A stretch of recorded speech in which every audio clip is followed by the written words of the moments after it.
Guys, कैसे हो आप सभी लोग। जैसे कि हम क्लास 12th को पहले ही स्टार्ट कर चुके थे, अब हम क्लास 11th को भी स्टार्ट करने जा रहे हैं। और क्लास 11th में जैसा कि अभी पूरे देश में लॉकडाउन चल रहा है कोरोना के चक्कर में, और कोरोना के चलते आपका जो सत्र था वो बहुत पीछे निकल चुका है। तो इसके चलते एचआरडी मिनिस्ट्री, यानी कि जो अभी अभी अभी मिनिस्ट्री ऑफ एजुकेशन बनी है, नई शिक्षा नीति आपने देखी होगी 5+5 3 3 4 की। उसके चलते आपका सत्र क्योंकि लेट स्टार्ट हुआ था, तो कुछ सिलेबस आपका रिड्यूस कर दिया गया है। जो सिलेबस आप पहले ही पढ़ चुके थे शायद उसको आपको कम कर दिया गया है, ताकि आपका बर्डन थोड़ा कम हो सके। आज का जो ये लेक्चर होने जा रहा है, ये लेक्चर पूरी तरह से बेसिक एक लेक्चर होगा, जिसे हम केमिस्ट्री में जो टर्म्स आप हम यूज करते हैं, केमिस्ट्री के जो बेसिक टर्म्स होते हैं, जिन्हें हम शायद क्लास 9 10 से पढ़ते आ रहे हैं, उन्हीं के बारे में हल्का सा हम डिस्कस करेंगे और जानने की कोशिश करेंगे कि कौन कौन से टर्म्स होते हैं जो आपके इस केमिस्ट्री में इन्वॉल्व होते हैं। केमिस्ट्री, जैसा कि आप जानते हैं कि साइंस ऑफ एटम्स और मॉलिक्यूल्स, एटम्स और मॉलिक्यूल्स की साइंस ही आपकी केमिस्ट्री कहलाती है। जहाँ पे एटम्स और मॉलिक्यूल्स इन्वॉल्व होते हैं वही आपकी केमिस्ट्री होती है।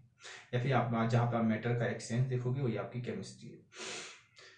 तो क्लास 11 का जो फर्स्ट चैप्टर है आपका some basic concept of chemistry, ये आपका फर्स्ट चैप्टर है जिसमें हम बेसिक्स कॉन्सेप्ट यूज करेंगे। हालांकि ये सारे जो कॉन्सेप्ट होंगे ये आपका जो रिड्यूस हो चुका है, रिड्यूसिंग पोर्शन मैंने आपके सामने लिखा हुआ है कि नेचर ऑफ मैटर, जैसे कि आप मैटर के बारे में जानते हैं। हालांकि अभी हम इसी लेक्चर में इसको जानने वाले हैं, क्योंकि ये जो बेसिक्स टर्म्स होते हैं, इन बेसिक्स टर्म्स को ही हम अपनी केमिस्ट्री में यूज करते हैं। तो हल्का सा एक टेबुलेट, एक स्केच की फॉर्म में हम देखेंगे और हल्के से, ताकि आपका जो कॉन्सेप्ट है वो कॉन्सेप्ट क्लियर हो सके और आपको आगे दिक्कत ना आए। लॉज ऑफ केमिकल कॉम्बिनेशन आप क्लास 9 में पढ़ चुके हैं। डाल्टन्स एटॉमिक थ्योरी, रदरफोर्ड, ये सब आप 9 में पढ़ चुके हैं। इसलिए सारे टर्म्स को आपको क्या क्या हो गया, आपके सिलेबस से रिड्यूस कर दिया गया है। तो आज हम इन्हीं टर्म्स के, जैसे एटम्स, मॉलिक्यूल्स, एलिमेंट्स, कंपाउंड्स वगैरह, ये होते क्या है, मिक्सर, इन सब में डिफरेंस जानने की कोशिश करते हैं अपने इस लेक्चर में। तो जैसा कि हम जानते हैं कि हमारा जो ये पूरा यूनिवर्स है, यानी कि जो पूरा ब्रह्मांड है, वो आपका एक पदार्थ और ऊर्जा का ही एक एक्सचेंज है, कि एनर्जी का मैटर में एक्सचेंज और मैटर का एनर्जी में एक्सचेंज। तो उसी बेसिस पे हम आज क्लासिफाई करेंगे मैटर को, मैटर का क्लासिफिकेशन, फिजिकल और केमिकल क्लासिफिकेशन देखते हैं और समझने की कोशिश करते हैं। जैसे कि आपका जो यूनिवर्स, अभी आपको बताया कि जो यूनिवर्स होता है हमारा, जो ब्रह्मांड आपका बना हुआ है, वो ब्रह्मांड आपका बना हुआ है मैटर और एनर्जी से। और law of conservation of mass में आप जान चुके होंगे कि जो एनर्जी होती है, उस एनर्जी को तो हम क्रिएट कर सकते हैं और ना ही डिस्ट्रॉय कर सकते हैं। उसे एक रूप से दूसरे रूप में हम क्या कर सकते हैं, चेंज कर सकते हैं, एक फॉर्म से दूसरी फॉर्म में चेंज कर सकते हैं। तो जो एनर्जी आपकी होती है वो एनर्जी तो आपकी कॉन्स्टेंट है। यानी कि जो आपका जो क्लासिफिकेशन हम पढ़ने वाले हैं, वो क्लासिफिकेशन हम पढ़ने जाएंगे मैटर के बारे में, कि मैटर का जो फिजिकल क्लासिफिकेशन होता है और केमिकल क्लासिफिकेशन एक्चुअली होता क्या है। जैसे कि आपको पहले बता चुके हैं कि जो पूरा लेक्चर होने वाला है, लेक्चर एक बेसिक लेक्चर है। तो देखते हैं मैटर, पहले मैटर के बारे में जानते हैं। आप क्लास 9 से इस चीज को पढ़ते आ रहे हैं और यही आपकी केमिस्ट्री। मैटर, जैसा हम बोला कि कोई भी एक सब्सटेंस जो स्पेस को ऑक्यूपाई करता है, स्पेस को ऑक्यूपाई करे और जिसका अपना मास हो, उसे हम क्या बोल देते हैं, मैटर। ठीक है ना। हर एक वो वस्तु जो स्थान घेरती हो और जिसका अपना मास या फिर अपना वेट हो, उसे हम बोल देते हैं मैटर। मास और वेट में अगर कोई आपसे डिफरेंट पूछे तो आप बता दीजिए कि जो मास होता है, मास क्या होता है आपका कांस्टेंट, वेट आपका जो क्या होता है वो कांस्टेंट नहीं होता है, वो ग्रेविटेशनल फोर्स के साथ वेरी करता रहता है। ठीक है ना। जबकि मास जो होता है वो एक कांस्टेंट होता है, उसमें ग्रेविटेशनल फोर्स का कोई भी डिफरेंस, ग्रेविटेशनल फोर्स का कोई इफेक्ट नहीं पड़ता है। तो मास और वेट में आपको डिफरेंस पता होना चाहिए। सब चीजें आप क्लास 9 में पढ़ चुके हैं। मैटर्स की कुछ क्या होती हैं, कैरेक्टरिस्टिक्स होते हैं कि जो मैटर होता है वो आपके कुछ एटम्स, मॉलिक्यूल्स या फिर आयंस से मिलकर बना होता है। इन एटम्स, मॉलिक्यूल्स और आयंस के बीच कुछ स्पेस होता है, खाली स्पेस, जिसे हम बोल देते हैं इंटरमॉलिक्यूलर स्पेस। ये सब चीजें हम पढ़ चुके हैं। ये एटम्स, मॉलिक्यूल्स और आयन रेगुलरली मूव करते रहते हैं, रेगुलरली मूवमेंट करते रहते हैं, और इस मूवमेंट के कारण कुछ एनर्जी जनरेट होती है। इस एनर्जी को ही हम बोल देते हैं थर्मल एनर्जी, थर्मल एनर्जी। और जो एटम्स, जो मॉलिक्यूल्स और आयंस होते हैं, ये एक दूसरे को रेगुलरली अट्रैक्ट करते रहते हैं, और अट्रैक्ट जब करते रहते हैं तो इस अट्रैक्शन फोर्स को हम बोल देते हैं intermolecular force of attraction. Intermolecular force of attraction. तो ये था आपका मैटर कि जो स्पेस को ऑक्यूपाई करे, जिसका अपना मास हो, और ये थे इसके कुछ कैरेक्टरिस्टिक्स। आते हैं, बात करते हैं इसकी फिजिकल क्लासिफिकेशन और केमिकल क्लासिफिकेशन। आप पढ़ चुके होंगे, इसे भी पढ़ते ही आ रहे हैं हम इसे, फिजिकल क्लासिफिकेशन, और यही कारण था इसे इस सिलेबस से आपका क्या हो गया, आपको हटा दिया गया। खैर, केमिकल क्लासिफिकेशन। फिजिकल की बात करें तो जो मैटर है कि आपकी जो अर्थ की सरफेस पे है, इस अर्थ की सरफेस पे आपकी 3 फॉर्म को एग्जिस्ट करता है। पहला सॉलिड, लिक्विड और गैस। इसमें कॉन्स्टिट्यूएंट पार्टिकल्स जो होते हैं, यानी कि जो इनके बीच का जो इंटरमॉलिक्यूलर फोर्स ऑफ अट्रैक्शन होता है, वो क्या होता है, बहुत स्ट्रांग होता है। तो कुछ इस तरह से हमने समझा होगा, है ना। और इंटरमॉलिक्यूलर स्पेस में बहुत कम होता है। तो high intermolecular force of attraction होता है इसमें सॉलिड में, जिसके कारण जो सॉलिड होते हैं वो आपकी रिजिडिटी को शो करते हैं, रिजिड होते हैं यानी कि कठोर होते हैं। लिक्विड की बात करें तो इनमें इंटरमॉलिक्यूलर फोर्स ऑफ अट्रैक्शन थोड़ा वीक होता है और इंटरमॉलिक्यूलर स्पेस बढ़ जाता है, जिसके कारण ये क्या करते हैं, फ्लूइडिटी का गुण दिखाते हैं। और फ्लूइडिटी वैकेंसी ऊपर से नीचे की। और लास्ट है आपका गैस। तो गैस में जो कॉन्स्टिट्यूएंट पार्टिकल्स होते हैं, इनके बीच बहुत ज्यादा क्या होता है, स्पेस होता है, यानी कि weak intermolecular force of attraction होता है, जिसके कारण फ्लूइडिटी दिखाते हैं मल्टी डायरेक्शन में। ठीक है ना। जो लिक्विड होते हैं यूनिडायरेक्शनल होते हैं, वो भी क्या, ऊपर से नीचे की। मोस्ट इंपॉर्टेंट चीज यही है, जैसा कि अभी आपको बताया कि जो केमिस्ट्री होती है वो साइंस ऑफ एटम्स और मॉलिक्यूल्स भी हम क्या कहते हैं, केमिस्ट्री को कहते हैं कि एटम्स और मॉलिक्यूल्स की जो केमिस्ट्री है, एटम्स और मॉलिक्यूल्स का साइंस ही आपका क्या कहलाता है, केमिस्ट्री कहलाता है। तो कई बच्चों को एटम्स मॉलिक्यूल्स में डिफरेंस अभी अच्छे से पता नहीं होगा, और अच्छे से पता भी होगा तो अच्छी बात है। तो क्योंकि बेस आपको बनाने की हम कोशिश कर रहे हैं, ताकि हम आगे की जो कॉन्सेप्ट है, आपका एटॉमिक मास का जो टर्म्स आने वाला है, उसी से आपका वो सिलेबस स्टार्ट होने जा रहा है। तो उसे जानने से पहले हम एटम्स मॉलिक्यूल्स में थोड़ा एक डिफरेंस जानने की कोशिश करेंगे। केमिकल क्लासिफिकेशन की अगर बात करें तो केमिकल जो क्लासिफिकेशन होता है 2 तरह से होता है। पहला आपका प्योर सब्सटेंस और दूसरा आपका मिक्सचर। ये सारे टर्म्स आपने सुने होंगे। प्योर सब्सटेंस यानी कि अगर प्योर सब्सटेंस की बात करें तो क्या होता है, ये आपको अच्छे से आता ही होगा। जो प्योर सब्सटेंस आपके होते हैं, 2 तरह के होते हैं। पहला एलिमेंट्स और कंपाउंड्स। एलिमेंट्स और कंपाउंड।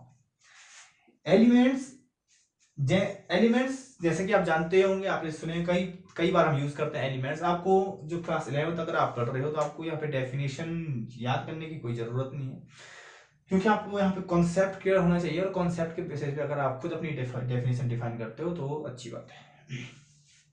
एलिमेंट्स वो प्योर सब्सटेंस आपके होते हैं, जिसे हम किन्हीं भी, ना तो फिजिकल मेथड से और ना ही किसी केमिकल मेथड से, किसी अदर सब्सटेंस से अगर हम उसको फॉर्म नहीं कर पाए, उसी को हम बोल देते हैं एलिमेंट्स। आई बात समझ में।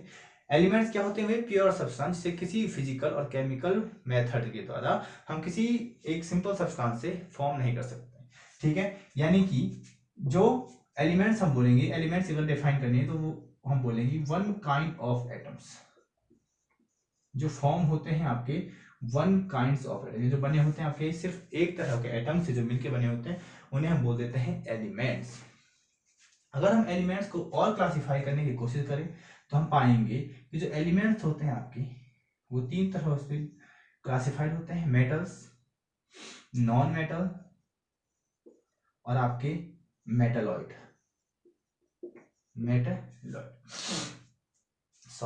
मेटल की जैसे कि फिजिकल प्रॉपर्टीज आपने क्लास 10th में अच्छे से पढ़ी होगी। मेटल्स और नॉन मेटल्स, वहां पे एक चैप्टर ही आपके पास है। तो मेटल्स जैसे कि हमने देखा, जो क्या होते हैं, लस्टर होते हैं, जो ब्राइटनेस दिखाते हैं, जो सोनोरस होते हैं, ये आपकी फिजिकल प्रॉपर्टीज थी मेटल की। जैसे कि आपका आयरन। मेटल जैसे कि आपने क्लास 10th का एक पूरा सिलेबस ही आपके पास है कि जो क्या होते हैं, लस्टर होते हैं, ब्राइटनेस इसमें होती है, सोनोरस जो होते हैं वो सारे क्या होते हैं, मेटल्स, जैसे आयरन, कॉपर, जिंक। ठीक है ना। ये सारे क्या होते हैं आपके मेटल्स होते हैं। नॉन मेटल्स हमने देखा था कि जो नॉन डस्टर्स, जैसे ब्राइटनेस ना हो, जो सोनोरस ना हो, वो आपके नॉन मेटल्स होंगे। जैसे कि आपकी जितने भी गैसें हैं सारी गैसें क्या होंगी आपकी नॉन मेटल्स में आ गई। मेटलॉइड्स यानी कि जिनकी प्रॉपर्टीज आपकी मेटल और नॉन मेटल से मिलती होंगी, जैसे आर्सेनिक, एंटीमनी और बिस्मिथ, ये सारे क्या हैं आपकी मेटलॉइड्स की कैटेगरी में आ जाते हैं। एलिमेंट्स में आप हम क्लासिफाई कर चुके हैं। अब देखते हैं कंपाउंड्स। कंपाउंड्स क्या होता है इसमें कि फिक्स प्रपोर्शन में जब दो या दो से अधिक जब एलिमेंट्स क्या करते हैं मिलते हैं तो क्या करते हैं एक कंपाउंड का फॉर्मेशन करते हैं। लेकिन क्या होना चाहिए फिक्स्ड प्रपोर्शन, ठीक है ना। एक फिक्स प्रपोर्शन में जब एलिमेंट्स क्या करते हैं एक दूसरे से मिलते हैं तो कंपाउंड का फॉर्मेशन कर देते हैं। जैसे हम बात करें H2O, H2O में अगर हम रेशियो देखें तो यहाँ पे 2:16 यानी कि 1:8। तो जो 1:8 है आपका हाइड्रोजन और ऑक्सीजन का जो रेशियो है, तो वाटर को चाहे हम किसी भी सोर्सेज से क्या करें प्राप्त करें, फिर चाहे वो नल का पानी हो, आपका रिवर का पानी हो, या फिर आपके जो पॉन्ड्स है वहां का पानी हो, वहां पे हाइड्रोजन और ऑक्सीजन के बीच एक जो रेशियो होगा वो रेशियो होगा हमेशा 1:8, यानी कि जो रेशियो आपको फिक्स रहेगा, इसी को हम बोल देते हैं कंपाउंड। तो दो या दो से ज्यादा एलिमेंट्स जब आपस में मिलते हैं एक फिक्स प्रपोर्शन में, उसे हम बोल देते हैं कंपाउंड। क्या बोल देते हैं कंपाउंड। जो ये कंपाउंड होते हैं, ये कंपाउंड भी दो तरह के आपके आएंगे यहाँ पे। पहला ऑर्गेनिक कंपाउंड, ऑर्गेनिक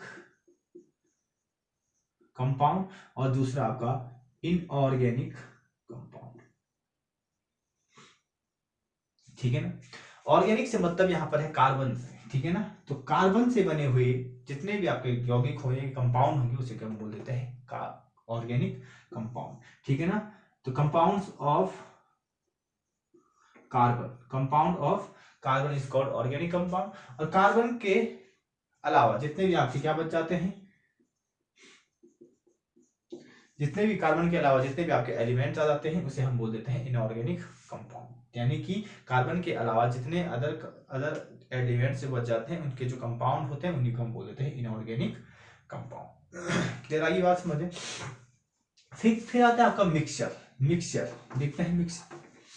मिक्सचर जैसा कि आपको पता है कि दो या दो से एलिमेंट्स या कंपाउंड जब आपस में मिलते हैं, दो या दो से ज्यादा कंपाउंड किसी भी प्रपोर्शन, यानी कि जो अनफिक्स प्रपोर्शन, यहाँ पे जो आपका कंपाउंड था इसमें जो एलिमेंट्स के बीच का जो रेशियो था वो क्या था, फिक्स था, ठीक है ना। इसमें आपका क्या होता है एनी प्रपोर्शन में, किसी भी प्रपोर्शन में क्या हो जाता है आपके दो एलिमेंट्स या कंपाउंड्स आपस में क्या हो जाते हैं मिलते हैं, उनका प्रपोर्शन क्या नहीं होता, फिक्स नहीं होता है। आई बात समझ, तो इसे बोल देते हैं मिक्स, ठीक है। अब ये मिक्सचर होते हैं दो टाइप्स के आपके,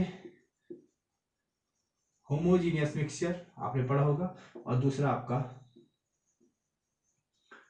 हेट्रोजीनियस मिक्सचर। जैसा कि आपको पता है कि होमो का मतलब होता है सेम, और हेट्रो का मतलब होता है क्या होता है डिफरेंट या फिर अलग अलग, ठीक है ना। तो अगर जब हम क्या करते हैं किसी भी एलिमेंट्स या फिर कंपाउंड्स को क्या करते हैं मिक्स करते हैं, तो अगर वो यूनिफॉर्मली आपका क्या आ रहा है कंपोजिशन आ रहा है, ठीक है ना, यूनिफॉर्म कंपोजिशन, यूनिफॉर्म कंपोजिशन अगर आ रहा है तो उसे बोल देते हैं होमोजीनियस मिक्सचर। और अगर ये कंपोजिशन आपका यूनिफॉर्मली नहीं आ रहा है, किसी भी कंपोजिशन में आपका आ जाता है, तो उसे बोल देते हैं हेट्रोजीनियस मिक्सचर। ये तो हो गई आपकी किताबी भाषा की किस तरह से आपको होमोजीनियस मिक्सचर और हेट्रोजीनियस मिक्सचर को आप किस तरह से डिफाइन कर रहे थे। आप एक डेफिनेशन बन देते हैं कि जहाँ पे आपका कांस्टेंट कंपोनेंट्स होता है, उन कंपोनेंट्स का अगर यूनिफॉर्म कंपोजिशन आपका हो जाता है तो उसे हम बोल देते हैं होमोजीनियस मिक्सचर। और अगर आपका जो कंपोनेंट्स है उन कंपोनेंट्स का जो कंपोजिशन है वो आपका यूनिफॉर्म नहीं है पूरे सॉल्यूशन में, तो उसे हम बोल देते हैं हेट्रोजीनियस मिक्सचर। अब इसे हम किस तरह से समझते हैं थोड़ा देखते हैं, एक हल्की सी समझने की कोशिश करते हैं होमोजीनियस और हेट्रोजीनियस मिक्सचर। सपोज कीजिए हम डिराइव करते हैं होमोजीनियस मिक्सचर। अगर सपोज कीजिए मैं वाटर और NaCl को आपस में इंटरमिक्स करता हूं, तो जो वाटर है इस वाटर की फॉर्म आपकी है लिक्विड, और जो NaCl है इसकी फॉर्म है आपकी सॉलिड। आई बात समझ में? NaCl एक क्रिस्टलाइन सॉलिड होते हैं, प्योर सॉलिड होते हैं आपके सोडियम क्लोराइड। अगर इसको इंटरमिक्स करते हैं हम तो क्या हो जाएगा भाई कि जो ये वाटर है हमारा, इस वाटर में जो NaCl है पूरी तरह से क्या हो जाएगा, सॉल्युबल हो जाएगा। सॉल्युबल हो जाएगा। सपोज कीजिए कि एक कांच का गिलास है आपका जो कि ट्रांसपेरेंट है, ठीक है ना, उसमें आपने क्या कर लिया, पानी में आपने नमक मिला दिया और उस नमक में घुले हुए पानी को आपने एक कमरे में रख दिया, और बाहर से कोई अगर आदमी आता है, आपका रिलेटिव आता है, तो वो देखेगा तो पाएगा क्या, उसे ऐसा लगेगा कि इस पानी में ये सिर्फ और सिर्फ पानी है। उसको यही महसूस होगा ना कि ये सिर्फ क्या है, आपका एक पानी है सिर्फ, जबकि आपको पता है कि इसमें आपने पानी के साथ क्या मिलाया हुआ है, सॉलिड मिलाया हुआ है, सॉलिड को मिलाया, यानी कि जो सॉलिड था, इस सॉलिड इसमें यूनिफॉर्मली क्या हो गया, इंटरमिक्स हो चुका है, और इसने एक स्टेट आपको सिर्फ और सिर्फ एक स्टेट आपको यहाँ पे दिख रही है, लिक्विड स्टेट। जबकि हेट्रो की अगर बात करें, हेट्रो की बात करें, और इसमें देखो मैं H2O और NaCl है ना, ये वाटर है आपका, और ये आपकी सॉरी, ये आपकी सैंड, ये है आपकी सैंड, कुछ इस तरह से। अगर मैं इसे इंटरमिक्स करता हूं तो आप देखोगे कि इसमें वाटर कुछ इस तरह से तैर रहा होगा और सैंड कुछ इस तरह से नीचे हुई होगी, यानी कि जो स्टेट आपको मिलेगी लिक्विड और नीचे आपको मिलेगी सॉलिड। तो होमोजीनियस और हेटेरोजीनियस मिक्सचर में एक सिंपल सा डिफरेंस यही है कि जब हम क्या करते हैं, मैटर की किन्हीं दो स्टेट्स को आपस में इंटरमिक्स करते हैं, और इंटरमिक्स करने के बाद जब हमें एक स्टेट ऑक्यूपाई होती है, जैसे कि यहाँ पे लिक्विड स्टेट आपको ऑक्यूपाई हो रही थी, तो इसे बोल देते हैं होमोजीनियस मिक्सचर। हेटेरोजीनियस मिक्सचर में यह डिफरेंस है कि जब हम मैटर की दो स्टेट को इंटरमिक्स करते हैं और वो दोनों की दोनों स्टेट हमें उसी की तरह एक मिक्सचर में मिल जाती है, दिखती है, सेम दिखती है, तो उसे बोल देते हैं हेटेरोजीनियस मिक्सचर। आई होप कि आपके समझ में मिक्सचर या फिर जो हमारे मैटर का जो फिजिकल और केमिकल क्लासिफिकेशन था वो आपकी समझ में आ चुका होगा, क्या आपके एलिमेंट्स होते हैं, किसे हम कंपाउंड्स बोलते हैं। अब हम आगे बढ़ते हैं और जानने की कोशिश करते हैं एटम्स और मॉलिक्यूल्स के बारे में डिफरेंस, जिसके बारे में कि शायद पूरी केमिस्ट्री में आप एटम्स मॉलिक्यूल्स से ही चलता रहेगा आपका। तो एटम को जानने की कोशिश करते हैं, और एटम आपने पहले भी जान चुके होंगे, यहाँ पर हम सिर्फ जानने की कोशिश करते हैं कि एटम्स क्या होते हैं। एटम्स आपने डिफाइन जैसे किया होगा कि किसी भी मैटर की एक स्मॉलेस्ट यूनिट होती है ना, स्मॉलेस्ट यूनिट होती है आपकी मैटर की, ठीक है, जो क्या करती है आपकी केमिकल रिएक्शन में पार्टिसिपेट करती है, ठीक है, बट नॉट ऑक्यूपाई फ्रीडमली। इसकी जो अकरेंस होती है या फिर जो इसकी एग्जिस्टेंस होती है वो क्या होती है, फ्रीडमली नहीं रह सकती, ठीक है ना, फ्रीडमली नहीं रह सकती है आपका एटम जो होता है।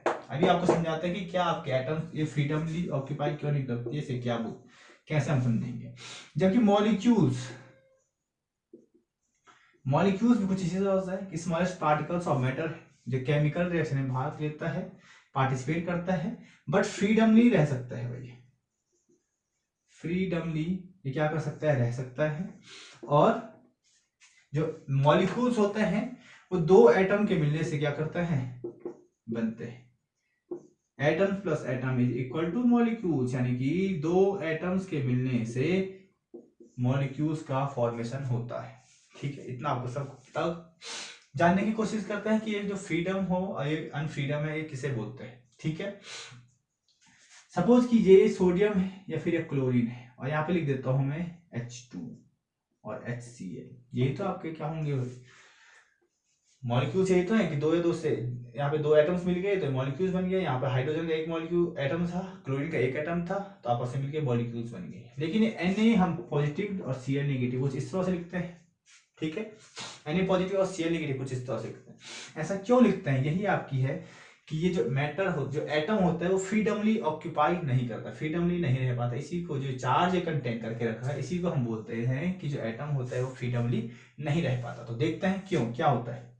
जैसा कि सोडियम का जो इलेक्ट्रॉनिक कॉन्फ़िगरेशन होता है 281, और आपने ऑक्टेट रूल अभी पढ़ा नहीं होगा, पढ़ने की कोशिश, वैसे आपने हल्का इंट्रोडक्शन आपका था 10th में कि ऑक्टेट, तो अपना ऑक्टेट पूरा करने के लिए इनर्ट गैस कॉन्फ़िगरेशन को पाने के लिए जो एटम्स होते हैं वो इलेक्ट्रॉन्स को लेने या देने की प्रवृत्ति रखते हैं, ठीक है ना। अपने ऑक्टेट को पूरा करने के लिए एटम क्या करते हैं, इलेक्ट्रॉन्स को लेते हैं या फिर देते हैं, जिसके कारण उसमें कुछ चार्ज जनरेट हो जाता है। अगर वो इलेक्ट्रॉन को देते हैं तो वहां पर कुछ एक पॉजिटिव चार्ज आ जाता है, और इलेक्ट्रॉन को अगर लेते हैं तो वहां पर एक नेगेटिव चार्ज जनरेट हो जाता है, जो यह दिखाता है कि इसमें इलेक्ट्रॉन्स दिए हुए हैं या लिए हुए हैं, यानी कि कुछ ना कुछ इसने लेन देन करना है, इसीलिए से बोल देता है कि फ्रीडमली नहीं रह सकते। जबकि यहाँ पर H2 की बात करें तो एक टर्म अभी आप इस टर्म को अभी वाकिफ रहे होंगे, अभी हम पढ़ेंगे डबलेट। एक होता है ऑक्टेट, एक होता है डबलेट। हाइड्रोजन की बात करें तो हाइड्रोजन क्योंकि H पॉजिटिव है ना, तो हाइड्रोजन को अपना डबलेट पूरा करने के लिए क्या चाहिए, एक इलेक्ट्रॉन देना पड़ेगा या फिर एक इलेक्ट्रॉन लेना पड़ेगा, तो एक इलेक्ट्रॉन के साथ साझेदारी कर लेता है यहाँ पे, और यहाँ पे H2 का फॉर्मेशन कर लेता है, तो जिससे क्या हो जाता है, इसका डबलेट पूरा हो जाता है। और HCl की बात करें तो हाइड्रोजन क्योंकि H पॉजिटिव आयन और Cl 1 नेगेटिव, तो जिसके कारण क्या हो जाता है, ये अपना एक इलेक्ट्रॉन इसे देता है, एक इलेक्ट्रॉन इससे ले लेता है, और आपस में क्या कर लेते हैं, बॉन्ड बना लेते हैं, जिससे इसका भी ऑक्टेट कुछ इस तरह से हमने स्ट्रक्चर बनाया होगा आपने।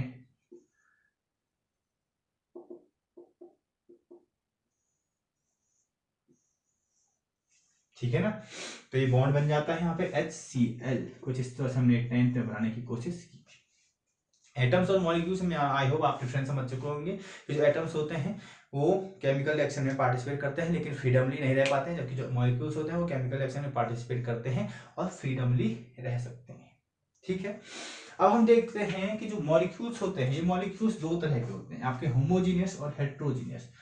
अभी वैसे हम बना चुके थे, तो जो मॉलिक्यूल्स होंगे वो आपके होते हैं दो तरह के, होमो और हेट्रो। होमो का मतलब दो सेम तरह के जो एटम्स अगर आपस में मिलते हैं, दो सेम एटम्स, सेम टाइप के एटम्स आपस में मिलेंगे तो वो होमोजीनियस मॉलिक्यूल्स कहलाएंगे। होमो जैसे कि आपको पहले बता चुके थे, सेम, ठीक है ना। जैसे हम बोले H2 N2 O2, तो सेम टाइप के एटम्स हैं, ये आपस में क्या कर रहे हैं, होमोजीनियस मॉलिक्यूल्स। या फिर हम बोले O3 S8 P4, ये सारे क्या हैं आपके होमोजीनियस मॉलिक्यूल।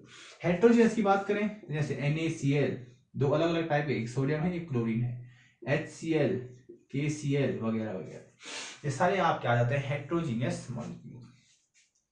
अब यहाँ पर जो होमोजीनियस मॉलिक्यूल्स होते हैं ये भी दो टाइप के होते हैं, सबसे इंपॉर्टेंट चीज है यहाँ पे थोड़ा आपको समझना है। होमोजीनियस जो मॉलिक्यूल्स होते हैं वो दो तरह के होते हैं। पहला homogeneous homogeneous homogeneous mono atomic, important चीज है और ध्यान दीजिए इस पे, मोनो एटॉमिक। और दूसरा होमोजीनियस,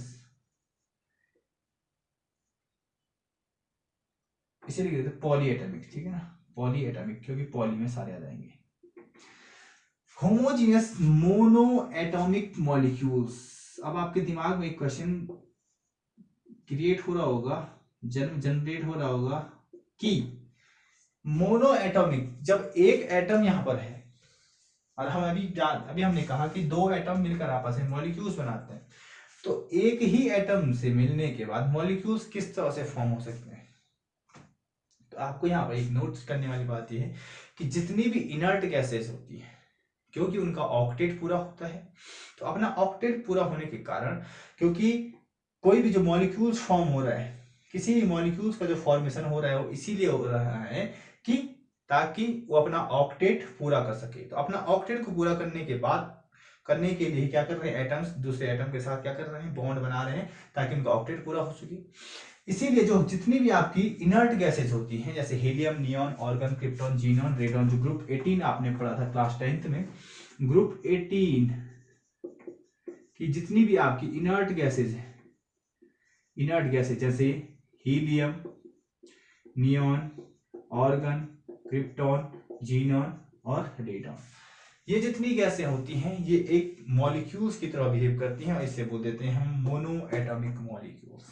ध्यान देने वाली बात है कि जितनी भी इनर्ट गैसें होती है वो मोनो एटॉमिक मॉलिक्यूल्स होती हैं।